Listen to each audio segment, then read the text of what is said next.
ನೋಡು ಗೆಳೆಯ, ನನ್ನ ಅನುಭವದ ಮಾತನ್ನ ನಿನಗೆ ಹೇಳ್ತಾ ಇದ್ದೀನಿ. ಯಾರು ಜೀವನದ ಅಂತ್ಯದವರೆಗೂ ಖಂಡಿತವಾಗ್ಲೂ ನಿನ್ನ ಜೊತೆ ಹೆಜ್ಜೆ ಹಾಕೊಂಡು ಬರೋದಕ್ಕೆ ಸಾಧ್ಯವೇ ಇಲ್ಲ. ಎಲ್ಲರೂ ಕೂಡ ಈ ಒಂದು ಜೀವನ ಒಂದು ಪಯಣ, ಟ್ರೈನಲ್ಲಿ ಮಾಡುವಂತಹ ಪಯಣ, ಬಸ್ಸಲ್ಲಿ ಮಾಡುವಂತಹ ಪಯಣ, ಏರೋಪ್ಲೇನಲ್ಲಿ ಮಾಡುವಂತಹ ಪಯಣ. ಅವ್ರವ್ರ ಸ್ಟಾಪ್ ಬಂದಾಗ ಅವ್ರವ್ರು ಹೇಳ್ಕೊಂಡು ಹೋಗ್ತಾರೆ. ಅವ್ರ ದಿಕ್ಕು ಬೇರೆ, ನಿನ್ನ ದಿಕ್ಕು ಬೇರೆ, ಮತ್ತೊಬ್ಬರ ದಿಕ್ಕು ಬೇರೆ. ಇದು ಕೇವಲ ಟ್ರೈನಲ್ಲಿ ಕುಂತಿರೋರ ಬಗ್ಗೆ ಮಾತಾಡ್ತಾ ಇಲ್ಲ. ನಿನ್ನ ಹೆಂಡತಿ ಆಗಲಿ, ಮಕ್ಕಳಾಗಲಿ, ನಿಮ್ಮ ಅಪ್ಪ ಅಮ್ಮ, ಅಣ್ಣ ತಮ್ಮ, ಸ್ನೇಹಿತರು ಯಾರೇ ಆದರೂ ಅಂತಿಮದ ಉಸಿರೋರ್ಗೂ ಅವ್ರು ಯಾರ ಜೊತೆಲಿ ಬರೋದು. ಕ್ಷಣಿಕಕ್ಕೋಸ್ಕರ ಬರ್ತಾರೆ, ಕೆಲವರು ಗಂಟೆಗಳಿಗೋಸ್ಕರ ಬರ್ತಾರೆ, ದಿನಗಳಿಗೋಸ್ಕರ, ವಾರಕ್ಕೋಸ್ಕರ, ವರ್ಷಕ್ಕೋಸ್ಕರ ಬರ್ತಾರೆ. ಯಾವಾಗಲೂ ಅಪರೂಪಕ್ಕೆ ಒಂದೊಂದ್ಸಲ ಸಿಗ್ತಾ ಇರ್ತಾರೆ.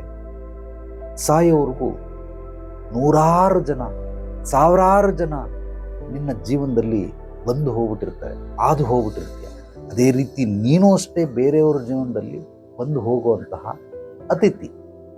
ನೀನೊಬ್ಬನೇ ಅಲ್ಲ, ಇಡೀ ಮಾನವ ಕುಲ, ಎಲ್ಲ ಸಕಲ ಜೀವಿ ಚರಾಚರಗಳೆಲ್ಲವೂ ಕೂಡ ಬಂದು ಹೋಗುವಂತಹ ಅತಿಥಿಗಳು. ಇದನ್ನ ಅರ್ಥ ಮಾಡಿಕೊಂಡ್ರೆ ನೀನು ಯಾರೋ ಬಿಟ್ಟೋದ ಅಂತ ರೋಧಿಸೋದಿಲ್ಲ, ಅಥವಾ ನಿನ್ನ ಸ್ನೇಹಿತ ಯಾರೋ ಸತ್ತೋದ ಅಂತ ನೀನು ಸಂಕಟ ಪಡೋದಿಲ್ಲ, ದುಃಖ ಪಡೋದಿಲ್ಲ. ಅದೊಂದು ಕ್ಷಣಿಕದ ಒಂದು ಅಟ್ಯಾಚ್ಮೆಂಟ್ ಇರುತ್ತೆ. ಆದ್ರಿಂದ ಒಂದು ಸ್ವಲ್ಪ ದುಃಖ ಆಗುತ್ತೆ, ನೋವಾಗುತ್ತೆ. ಅದಾದ ನಂತರ ಮರ್ತು ಬಿಡಬೇಕು.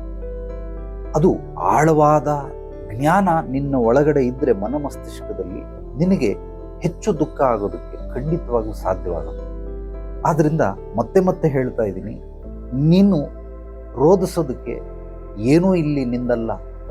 ಎಲ್ಲವೂ ಕೂಡ ಭಗವಂತನ ಇಚ್ಛಾನುಸಾರವಾಗಿ ನಡೀತಾ ಇರೋದ್ರಿಂದ ಯಾರೋ ಏನೋ ಹೇಳಿದ್ರು, ನನಗೆ ಅವಮಾನ ಮಾಡಿಬಿಟ್ರು, ಅವರು ನನ್ನನ್ನು ಬಿಟ್ಟು ಹೋಗ್ಬಿಟ್ರು, ಅದರಲ್ಲಿ ಕೊರಗೋದ್ರಲ್ಲಿ ನಯಾ ಪೈಸದ ಒಂದು ಸತ್ವ ಇಲ್ಲ, ಮಹತ್ವ ಇಲ್ಲ. ಆದ್ರಿಂದ ಬಿಟ್ಬಿಡು. ಯಾರು ಬರ್ತಾರೆ ಅವ್ರನ್ನ ಸ್ವೀಕರಿಸು, ಯಾರು ಹೋಗ್ತಾರೆ ಅವ್ರಿಗೆ ಟಾಟಾ ಬಾಯ್ ಬಾಯ್ ಅಂತ ಹೇಳ್ಬಿಡು. ಅವರು ಜೀವನ ಪರ್ಯಂತ ನನ್ನ ಅಂತಿಮದ ಉಸಿರವರೆಗೂ ಬರಬೇಕು, ಖಂಡಿತವಾಗ್ಲೂ ಬರಬೇಕು. ಸತ್ತೋಗ್ಬಿಡು, ಆಗಬೇಕಾದ್ರೆ ಸ್ಮಶಾನದವರೆಗೂ ಬರ್ತಾರೆ, ಅಥವಾ ನಿನ್ನ ಡೆಡ್ ಬಾಡಿ ನೋಡಕ್ಕೆ ಬರ್ತಾರೆ. ಇಷ್ಟೇ ಇಲ್ಲಿನ ಒಂದು ಭೂಮಂಡಲದಲ್ಲಿ ನಿನ್ನ ಅವರ ಒಂದು ಸಂಪರ್ಕ. ಇದಾದ್ಮೇಲೆ ಮತ್ತೆ ಇನ್ಯಾವುದೇ ಕ್ಷಣಕ್ಕೂ ಅವರು ಸಿಗೋದಿಲ್ಲ ನಿನಗೆ.